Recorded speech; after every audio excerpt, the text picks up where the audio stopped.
पेड़ है मिल्लत इस्लामिया के नौजवानों। अब उस पैसों का नतीजा आप देख लीजिए, एक से एक ऊंची इमारतें बन रही है, बेहतरीन घर बन रहा है, बेहतरीन बाथरूम बन रहा है, टाइल्स पे टाइल्स लगाया जा रहा है, घरों को सजाया जा रहा है, इमारतों को सजाया जा रहा है। अब तस्वीर के दूसरे लोग को देखें, वही बच्चा जब केरला से घर आता है बदअखलाक बन जाता है, बदकिरदार बन जाता है, नाहंजार बन जाता है, बिल्कुल अनपढ़ जाहिल बन जाता है। मिल्लत इस्लामिया के नौजवानों, जरा दिल पर हाथ रख करके बताना, तुमने पैसों के खातिर अपने बच्चे को अनपढ़ और जाहिल बना करके यहाँ से केरला यूनिवर्सिटी भेज दिया। अब 10 साल बाद जब वही बच्चा इस इलाके में आएगा, यकीनन वो जाहिल होगा, वो बदअखलाक होगा, क्योंकि आपने पैसों के खातिर उसके तालीम और तरबियत का इंतजाम नहीं किया है। आप जैसी बीज बोओगे वैसी खेती आपको काटनी पड़ेगी। बनाने के लिए पैसा है, बाथरूम में टाइल्स और मार्बल लगाने के लिए पैसा है, लेकिन अगर यूनियन पब्लिक स्कूल का प्रिंसिपल या यहाँ का कोई उस्ताद ये कह दे कि तुम्हारे लड़के को पढ़ाने के लिए पैसों की जरूरत है, फीस बढ़ानी पड़ेगी, थोड़े तुम्हारे जेब में खर्चे ज्यादा पड़ जाएंगे, फौरन इधर उधर करने लगते हैं।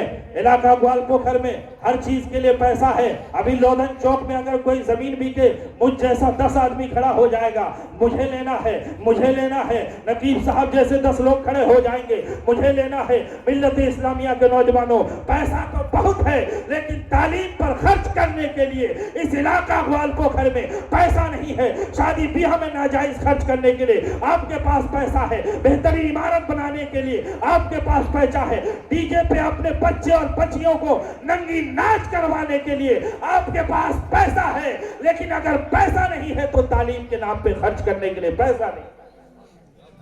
आज इलाका कहां पहुंच गया? हमें करना क्या चाहिए, हम कर क्या रहे? आप एक तालीम गाह में आए हैं, यहां से एक मैसेज लेके जाओ बरकाती का कि आधी रोटी खाएंगे लेकिन अपने बच्चों को जरूर तालीम से आरास्ता और पैरास्ता करेंगे।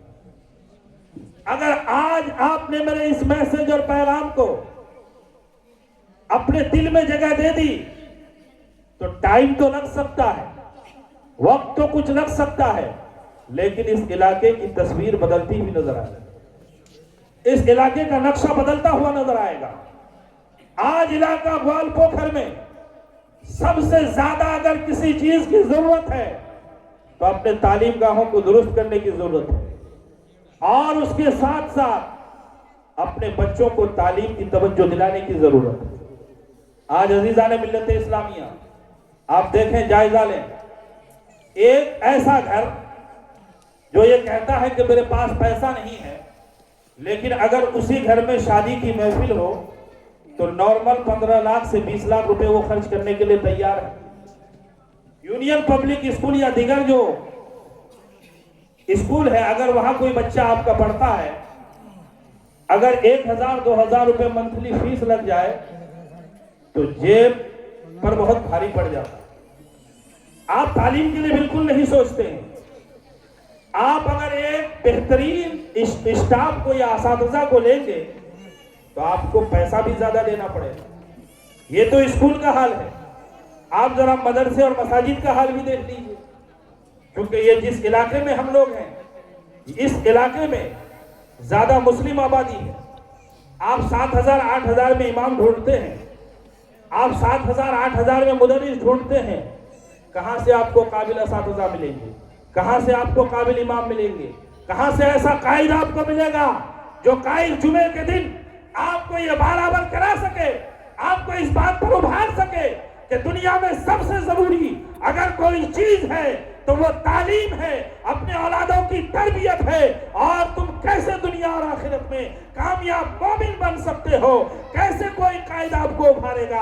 आप 7000 में इमाम ढूंढते हैं, 8000 में मुदर्रिस ढूंढते हैं, 1000-2000 रुपए आप स्कूलों में फीस देने के लिए तैयार नहीं है, और वही घर है जब शादी हो 20 लाख की होती है, वही घर हो जब मकान बने 50 लाख का मकान बनता है। दुनियावी खुराफात में खर्च करने के लिए आपके पास पैसा है, लेकिन तालीम और तरबियत पर खर्च करने के लिए आपके पास पैसा नहीं है। ये हमारे इस इलाके की सच्चाई है। तो मेरे अजीजों, तरक्की कहां से हो? तरक्की जहां होना है वहां हो रही है, इमारतें बहुत अच्छी बन रही है, लेकिन आज किसी भी गांव में आप चले जाइए, किसी भी शहर और गली और मोहल्ले में आप चले जाइए, हर जगह आपको तरबियत की कमी नजर आएगी। वो लड़का जो आपको 20,000 कमा के दे रहा है वफादार है, न रिश्तेदार का वफादार है, न भाई बहन का वफादार है, वो किसी का वफादार नहीं है।